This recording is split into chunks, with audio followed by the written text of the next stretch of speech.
Well, joining me now to discuss that and a number of other issues is Queensland Senator James McGrath. Senator McGrath, thanks so much for your time tonight. Good to be here. Now, look, I've got to kick off with Donald Trump and his attempt to have some votes disqualified and have recounts. There are some serious questions being raised about the ability of people to hack into the vote counting machines. Isn't he entitled to go through the process to question the validity of the election results in some areas? He's totally entitled to. And indeed, it would be wrong if he didn't do it. Elections must not only be fair and transparent and open, they must be seen to be fair and transparent and open.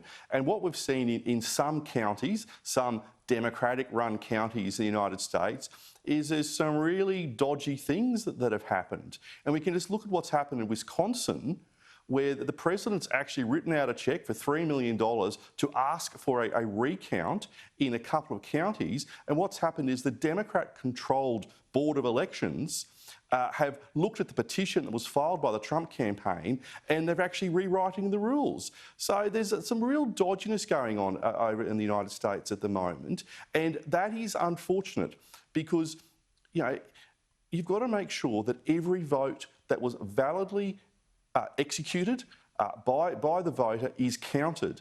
And you want to make sure that whoever is president, at the moment it looks like it's going to be President-elect Biden, but you want to make sure that they do have a mandate and they don't have some dodgy mandate. Think about JFK back in 1960 with what the bosses did to get him that election. You want to make sure whoever is the president who's being sworn in January next year is the legitimate President of the United States. Yeah, I think it was the Mayor of Chicago, Mayor Daley, who claimed credit for JFK's election. But you've worked in international politics, and of course you've heard the truism that, I think it was from Lenin, who said the voters don't decide who wins, it's those who count the votes do. There have been all sorts of allegations that scrutineers have been denied access. At the lower courts, like the Pennsylvania Supreme Court, has said that meaningful access means they just have to be in the room, even if they can't see anything. It's going to go to the federal court. If the Democrats have nothing to hide here, why are they running interference on getting to the bottom of an election that is so desperately necessary to clear up in order to unify the country going forward? Exactly. You've hit the nail on the head.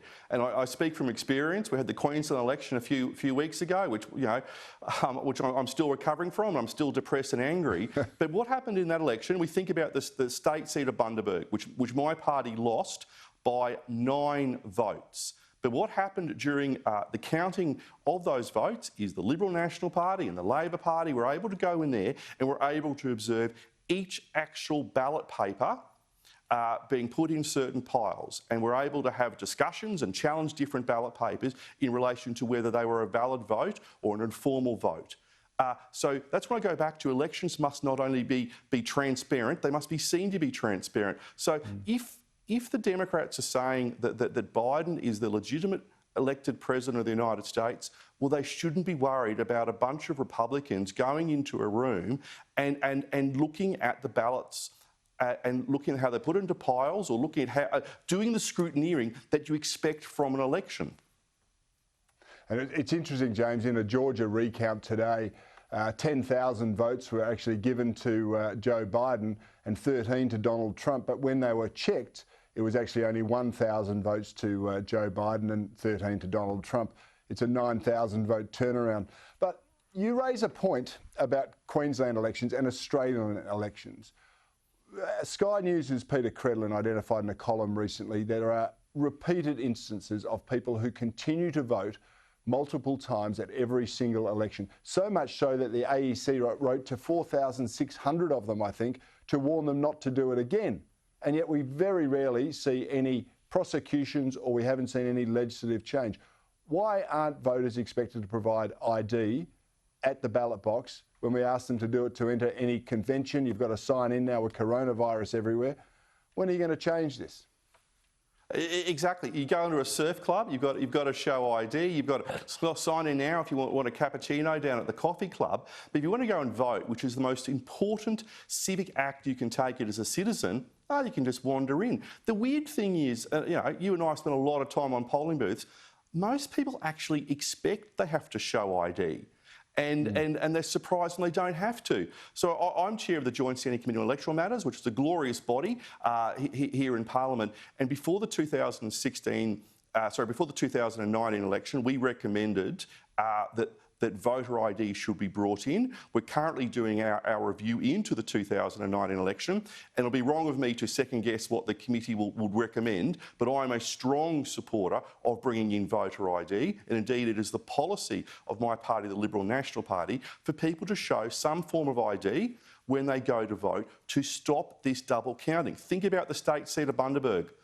9 votes are in it. Think about the federal seat of Herbert, the 2016 federal election, which Peter talked about in her column. 37 votes are in it. If you've got nothing to hide, why would you be worried about people just having to show a driver's licence or a seniors card or 18+ card to prove that they are the person that they say they are? We've got to make sure that the sanctity of our electoral system is protected from those who don't have our best interests at heart. Okay, so you've gave 2 examples of the cases where very narrow elections, if someone had voted multiple times or a group of people had, those elections could be different. What's the principled opposition to this by the Labor or the Greens? I presume it's the Greens. I'm projecting upon them, but I bet you bottom dollar they're opposed to it. Oh, it's the Greens and Labor. So for our report before the 2019 election, it was only a government member's report. So Labor and the Greens opposed bringing in voter ID. I don't know what their arguments are, because they've never actually been able to put them properly in writing in terms of why they oppose it. But we all know why they oppose it, because the Labor motto is vote early, vote often. That's what they do. And if they're the ones who don't want to bring in voter ID, it's because perhaps they're using it to their advantage and to the disadvantage of the rest of us. Yeah, if you've got nothing to hide, why would you be opposed to transparency measures? And which takes me to some other big news today. The Chinese government seem to have something to hide. They're up in arms because Australia wants to protect its national intelligence services, stop hackers getting into their systems. They don't want to have corruption. They don't want to have people funding our universities and sanitising the information they're allowed to impart to their students. I could go on. Has China got any merit in this, or are they just blustering and trying to bully us? They're just trying to bully us. The Chinese government are the classic examples of do as they say, not as they do, in terms of how they are treating Australia at the moment. They're trying to bully Australia. They're trying to bully the countries in the South Pacific or buy them off. And we've got to make sure we stand up to the influence of this Chinese government in terms of what they're trying to do to this country, but also what they're trying to do to the rest of the world. And that's why we've got to make sure that we are lockstep with our American cousins, our Canadian cousins, the Kiwis, and I don't particularly like the European Union, but the European Union are solid on this, and the UK, to make sure that we are as one when it comes to dealing with China and their bullying approach. We are a liberal democracy. We should be proud of being a liberal democracy. We should be proud of our freedoms. And if China doesn't like if the Chinese government doesn't like our freedoms, well, the Chinese government doesn't have to live here. They can stay in the Forbidden City, and good on them. But James, they do have a disproportionate. They take a disproportionate number or amount of our exports. Right now, our seafood exporters, our agricultural exporters, and a whole range of others are being smashed by these trade sanctions. I thought the government hit the right chord today. You know, stick up for yourself, never surrender. Where's it going to go? It's going to go to a place where we need to make sure, and I'm being serious about this, the Canadians, the Americans, the Japanese. It's very important that the Prime Minister Morrison went to see the new Prime Minister of Japan. So very, very important. We've got to make sure, and the Europeans, and we've got to be together, because if we're not, they will pick us off one by one. And they're doing it at the moment to our industries. And the worst thing we could do is beg for forgiveness while on our knees, beg for forgiveness from the Chinese government. We've got to try and speak from a position of strength, and we can only do that by working with other countries.